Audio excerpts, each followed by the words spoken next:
একবার কল্পনা করুন, আজ থেকে ৫,০০০ বছর পর কোনো মানুষ যদি পৃথিবীর মাটির নিচে চাপা পড়ে থাকা আমাদের শহর খুঁজে পায়, ভাঙা কম্পিউটার, গলে যাওয়া ধাতু, অদ্ভুত তেজস্ক্রিয় বস্তু আর ধ্বংস হয়ে যাওয়া বিশাল নগরী দেখে তারা কি ভাববে? তারা কি বলবে এটি ছিল এক উন্নত সভ্যতা, নাকি এটাকে তারা কোনো পুরানো কাল্পনিক গল্প বলে উড়িয়ে দেবে? অদ্ভুত ব্যাপার হলো, ঠিক এমনই একটি প্রশ্ন আমাদের সামনে দাঁড় করিয়ে দিয়েছে ভারতের একটি হাজার হাজার বছরের পুরনো মহাকাব্য মহাভারত। ১৯৪৫ সালের ১৬ই জুলাই নিউ মেক্সিকোর মরুভূমিতে পৃথিবীর প্রথম পারমাণবিক বোমার পরীক্ষার পর বিজ্ঞানী রবার্ট ওপেনহাইমার একটি সংস্কৃত শ্লোক উচ্চারণ করেছিলেন, আমি মৃত্যু, পৃথিবী ধ্বংসকারী। কিন্তু তার আরও একটি মন্তব্য আজও রহস্য সৃষ্টি করে। তিনি বলেছিলেন, হ্যাঁ, আধুনিক যুগে এটিই প্রথম। কেন তিনি আধুনিক যুগে কথাটি বলেছিলেন? তাহলে কি মানুষের ইতিহাসে এর আগেও এমন কোনো ভয়ঙ্কর শক্তির অস্তিত্ব ছিল? চলুন ফিরে যাই কুরুক্ষেত্রের সেই কিংবদন্তি যুদ্ধে। মহাভারতে বর্ণনা আছে এক রহস্যময় অস্ত্রের কথা, ব্রহ্মাস্ত্র।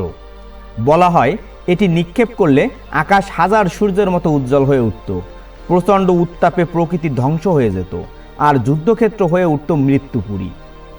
অনেক মানুষ দাবি করেন এই বর্ণনার সঙ্গে আধুনিক পারমাণবিক বিস্ফোরণের আশ্চর্যজনক মিল রয়েছে, কারণ হিরোশিমা ও নাগাসাকির ঘটনার পরও আমরা দেখেছি তাপ, ধ্বংস এবং দীর্ঘমেয়াদী তেজস্ক্রিয়ার ভয়াবহ প্রভাব।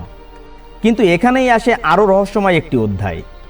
সিন্ধু সভ্যতার প্রাচীন নগরী মহেঞ্জোদারোর ধ্বংসাবশেষ আবিষ্কারের পর কিছু গবেষক দাবি করেন শহরটির ধ্বংসের পেছনে কোনো অস্বাভাবিক বিপর্যয় থাকতে পারে। গলে যাওয়া কিছু উপাদান এবং আকস্মিক ধ্বংসের চিহ্ন নিয়ে বহু তত্ত্ব তৈরি হয়েছে, কিন্তু বিজ্ঞানীরা এখনও নিশ্চিত কোনো প্রমাণ পাননি যে মহেঞ্জোদারো কোনো প্রাচীন পারমাণবিক বিস্ফোরণের ধ্বংস হয়েছিল। এখান থেকেই শুরু হয় আসল বিতর্ক। এগুলো কি হারিয়ে যাওয়া কোনো উন্নত প্রযুক্তির চিহ্ন, নাকি মানুষের কল্পনা ও কিংবদন্তির ব্যাখ্যা? আরও অবাক করা বিষয় হলো, প্রাচীন ভারতীয় দার্শনিক কনাদ বহু শতাব্দী আগে পদার্থের ক্ষুদ্রতম কণার ধারণা দিয়েছিলেন, যাকে তিনি পরমাণু নামে বর্ণনা করেছিলেন। যদিও এটি আধুনিক নিউক্লিয়ার বিজ্ঞানের সমতুল্য ছিল না, তবুও প্রাচীন মানুষের চিন্তাশক্তির গভীরতা আমাদের অবাক করে। তাহলে প্রশ্ন হলো, প্রাচীন গ্রন্থগুলোর এই ভয়ঙ্কর অস্ত্রের বর্ণনা কি সত্যিই হারিয়ে যাওয়া কোনো প্রযুক্তির স্মৃতি বহন করে, নাকি এগুলো যুদ্ধের শক্তি বোঝানোর জন্য ব্যবহৃত প্রতীকী ভাষা?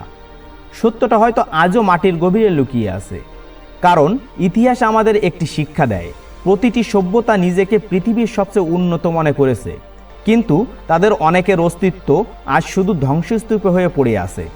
আজ আমরা তৈরি করছি কৃত্রিম বুদ্ধিমত্তা, হাইপারসনিক মিসাইল এবং হাজার হাজার পারমাণবিক অস্ত্র।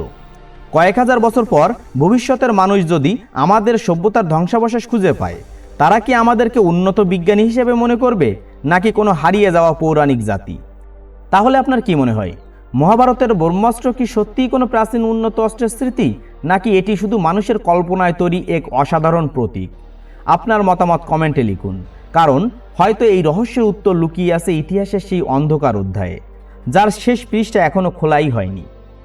এরকম অজানা তথ্য জানতে অবশ্যই চ্যানেলটি সাবস্ক্রাইব করে রাখবেন, আর যদি ফেসবুক পেজ থেকে দেখে থাকেন তবে পেজটি ফলো করে রাখবেন। ভিডিওটি সম্পূর্ণ দেখার জন্য আপনাকে ধন্যবাদ।